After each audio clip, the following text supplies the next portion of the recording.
strong and prevail even when the world is knocking you down.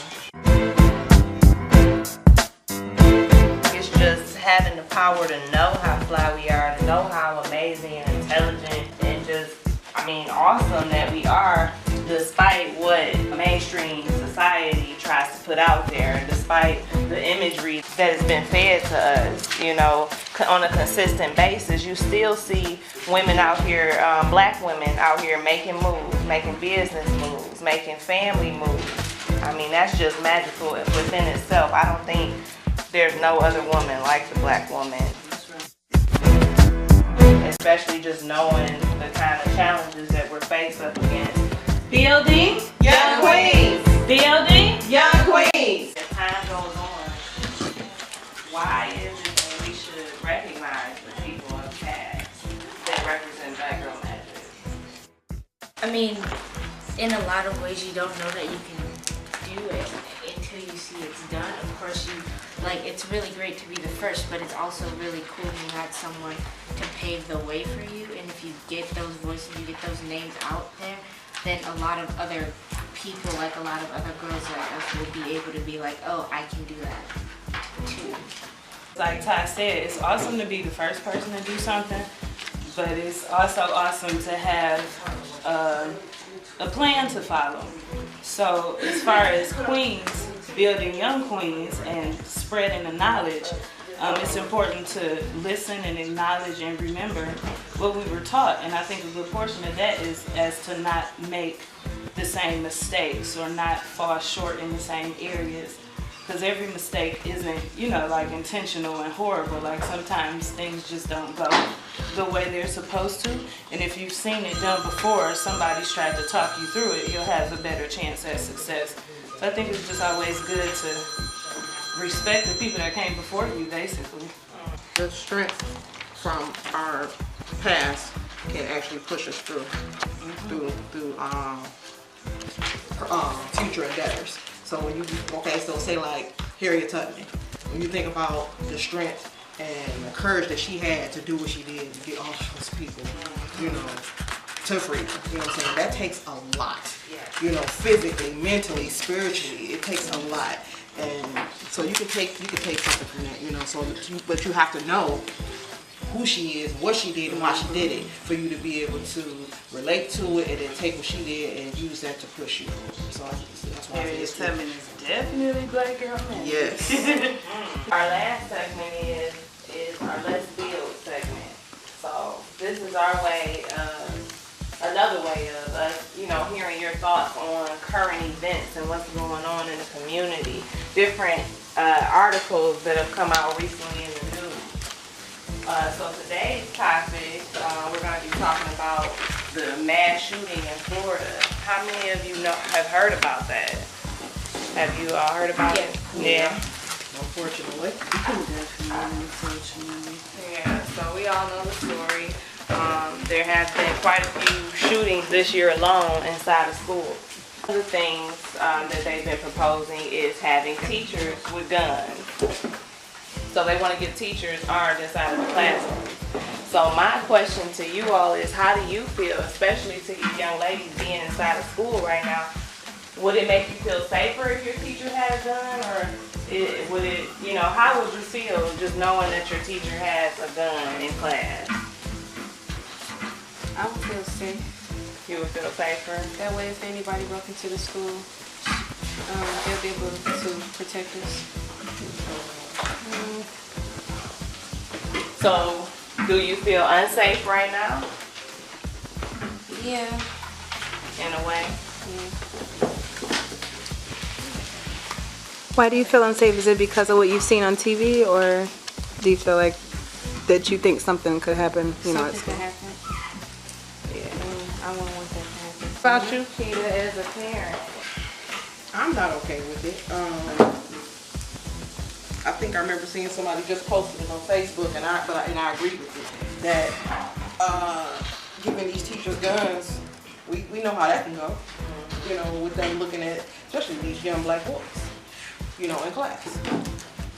You know, that's their red, they green light to just go ahead, oh, I feel threatened. And no, I don't like that. No. I don't agree with that. Now, if you want to beef up security in some sort of way, as far as, when the kids coming through the door. Okay, so case in point, my daughter's school. You can't just walk into her school. You got to get buzzed into the door. You can't get past the front desk without stopping. You can't just go straight up the hallway. You have to stop at that desk. There's someone right there. It's not like you have to go into an office. It's open and out. As soon as you walk in, boom, there's people sitting right there at the desk. You have to check in. You know what I'm saying? And there's cameras. So there's provisions. If somebody really wanted to be on something crazy, I'm quite sure crazy people come up with stuff and they do it. They find ways to do stuff, but it's a provision. It's a deterrence. And I think beefing up security in that aspect, fine. But as far as arming teachers, no.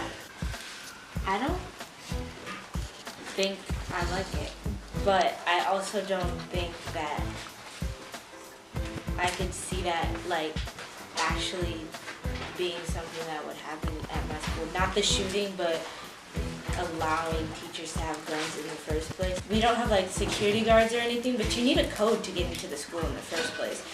And when you have the code to get into the school, there's a different, a lot of people have different codes. So there's a student code, and every time that student code is typed in, it registers.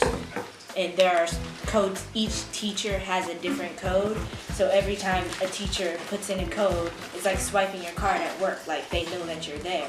So, I just feel like it would be kind of hard for someone outside to get into our school. So because of that, people in our school probably would be like, yeah, teachers don't need guns.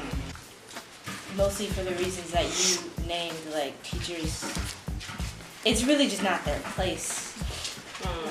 They should teach, and there's nothing wrong with that. And I get that. I understand how a teacher could feel helpless, in the case of someone coming in and they can't protect their students, they're here for the students and they can't do anything about it. But nobody's blaming those teachers when someone breaks in and they can't do anything about it. But somebody's gonna blame the teacher if a teacher feels threatened and decides to take it out their gun that whoever, the school administration or whoever, gave to them and use it on a student. Or even if they don't use it to threaten a student with it. That's just it just doesn't seem like a good idea. We've already seen instances where we've seen teachers fighting students. That's true. Because a student was disrespectful or belligerent or whatever the case may be, and they're trying to get them out the classroom, and it turns into a big old fight because the kids videotaping, they put it all on social media, so you can't help but see it. So who's to say that fight couldn't escalate? Because now they have a weapon and they know they have that weapon and they can use it. And their thing is, well, I felt threatened, or I didn't intend to do, but you did it. So no. I don't subscribe to the idea that we need to be governed to decide how to take care of ourselves. If I'm somewhere and I see you getting attacked, I'm not going to wait for legislation to say, hey, you can help your sister. Your spirit tells you somebody's under attack. I think if we put too many labels and too much on these already stressed out teachers what's the suicide rate for teachers? What's the homicide rate? What is the rate when you go in schools and teachers are sleeping with principals and sleeping with other teachers? What they think may fix something may actually cause a much bigger thing. Now the teachers could be beefing, whereas that would have to be outside the school. Now it's here. And then in reference to having a gun in your drawer, the students now know it's there. So what if a student chooses to fight a faculty and get the gun? I don't feel like it makes it safer. I think all the money that we spend, especially here in Michigan, since the lottery was for schools and potholes, the casinos was for schools and potholes, and we still have no schools and a lot of potholes.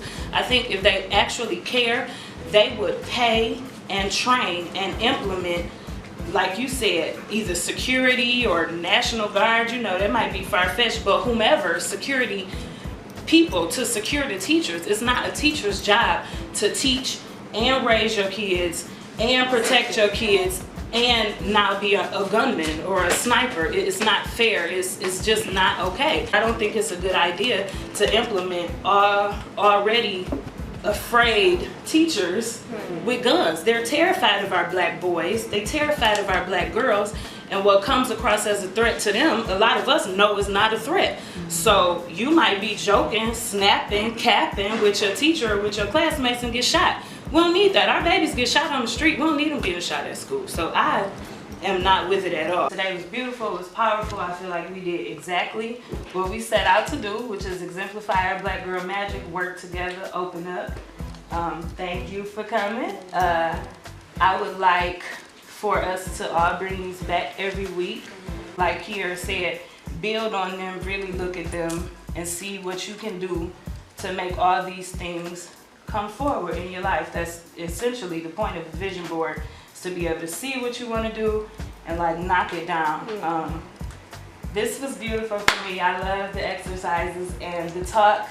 I appreciate you guys opening up about your fears and your concerns as far as school. That's big. To even present any personal ideas to a group of people is huge. So again, thank you, and everything has been beautiful, and we will see you ladies next week. Building young queens. Building young queens.